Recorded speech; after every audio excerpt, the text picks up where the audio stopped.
Supreme court సంతృప్తి వ్యక్తం చేసింది. సుప్రీంకోర్టుకు హాజరైన ఈసీ తరఫు ప్రతినిధి ఎన్నికల కోడ్ ఉల్లంఘించిన నేతలపై చర్యలు తీసుకున్నట్లు వివరించారు. దీంతో సంతృప్తి వ్యక్తం చేస్తున్నట్లు న్యాయస్థానం తెలిపింది. పూర్తి సమాచారం తెలుసుకుందాం. ఢిల్లీ నుంచి మా ప్రతినిధి గోపీకృష్ణ లైవ్లో సిద్ధంగా ఉన్నారు. గోపి, ఈసీ తీసుకున్నటువంటి చర్యల పట్ల సుప్రీంకోర్టు సంతృప్తి వ్యక్తం చేస్తుంది. మనం చూసాం సుప్రీంకోర్టు వ్యాఖ్యలకు సంబంధించి ఈసీని ఉద్దేశించి అసలు మీ అధికారాలు మీకు తెలుసా, ఈసీ ప్రతినిధి సుప్రీంకోర్టుకు హాజరు కావాల్సిందని చెప్పిన తర్వాత సుప్రీంకోర్టు ఏదైతే ఈసీ చర్యల పట్ల సంతృప్తి వ్యక్తం చేసినట్టుగా తెలుస్తుంది. ఓవరాల్గా ఏం చెప్పారు ఈసీ ప్రతినిధి, పూర్తి డీటెయిల్స్ ఇవ్వండి.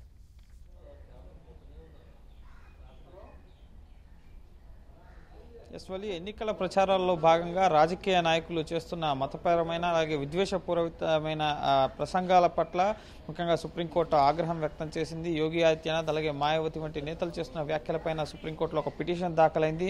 నిన్న ముఖ్యంగా పిటిషన్ విచారణ సందర్భంగా ఈసీ పైన తీవ్ర అసంతృప్తిని సుప్రీంకోర్టు వ్యక్తపరిచింది. తదనంతరం ముఖ్యంగా కీలక నేతలపైన ఈసీ చర్యలు తీసుకోవడం జరిగింది. కొన్ని గంటల వ్యవధిలోనే నలుగురు ముఖ్య నేతలు యూపీ సీఎం యోగి ఆదిత్యనాథ్ అలాగే కేంద్ర మంత్రి మేనకా గాంధీ సహా ముఖ్యంగా మాయావతి అలాగే ఎస్పీకి సంబంధించిన కీలక నేత పైన కూడా చర్యలు తీసుకోవడం జరిగింది. సో గంటల పాటు దాదాపు 2 రోజుల నుంచి 3 రోజుల పాటు వారి ప్రచార కార్యక్రమాలపైన నిషేధం విధించడం జరిగింది. ఈ రోజు ముఖ్యంగా ఎన్నికల ప్రతినిధితో కోర్టుకు హాజరు కావాలని చెప్పి ముఖ్యంగా ఈసీని ఆదేశించడం జరిగింది.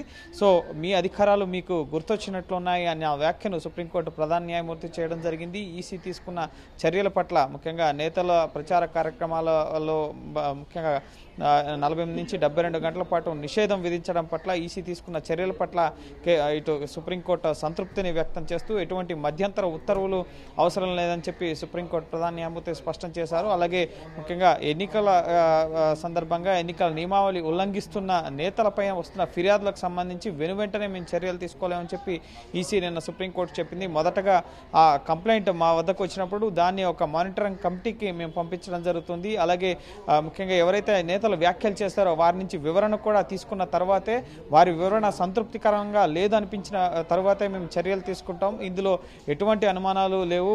ఖచ్చితంగా ఈసీకి తన అధికారాలు తెలుసు, ఈసీ ఖచ్చితంగా చర్యలు తీసుకుంటుంది అన్న అంశాలని సుప్రీంకోర్టుకి ఈసీ తరపు ప్రతినిధి వెల్లడించడం జరిగింది. అయితే మాయావతి కూడా ముఖ్యంగా ఇదే అంశానికి సంబంధించి ఈరోజు సుప్రీంకోర్టును ఆశ్రయించడం జరిగింది. తనపై 48 గంటల పాటు ప్రచార నిషేధాన్ని విధించడాన్ని సవాల్ చేస్తూ మాయావతి సుప్రీంకోర్టును ఆశ్రయించడం జరిగింది. అయితే మాయావతి పిటిషన్ సుప్రీంకోర్టు తిరస్కరించడం జరిగింది. కావాలంటే ఒక ప్రత్యేకంగా ఎస్ఎల్పీని దాఖలు చేసుకోవాలని చెప్పి మాయావతికి సూచించింది.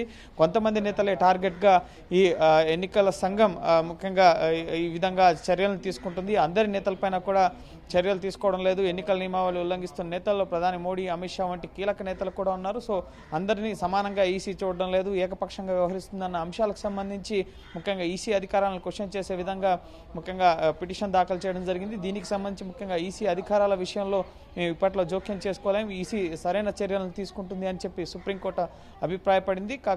కాకపోతే తదుపరి ప్రత్యేకంగా ఎస్ఎల్పీ దాఖలు చేసుకోవాలని చెప్పి మాయావతికి సుప్రీంకోర్టు ప్రధాన న్యాయమూర్తి సూచించడం జరిగింది. సో ప్రస్తుతానికి ఈసీ నిన్న సుప్రీంకోర్టు మొట్టికాయలు వేసిన తర్వాత ఖచ్చితంగా మేల్కొందని చెప్పాలి. కానీ కేవలం కొంతమంది నేతలకే పరిమితం కాదు, వచ్చిన ఫిర్యాదులన్నింటిపైన కూడా చర్యలు తీసుకోవాలని చెప్పి ప్రతిపక్ష పార్టీల నుంచి డిమాండ్ అయితే వస్తుంది. సో ఎట్టకేలకు సుప్రీంకోర్టు ముఖ్యంగా ఈసీ చర్యల పట్ల అయితే సంతృప్తిని వ్యక్తం చేయడం జరిగింది. సో చూడాలి ఇంకా వస్తున్న ఫిర్యాదులపైన ఈసీ తదుపరి ఇంకా ఎటువంటి నేతలపైన చర్యలు తీసుకుంటుందనేది వేచి చూడాలి. Thank you Gopi.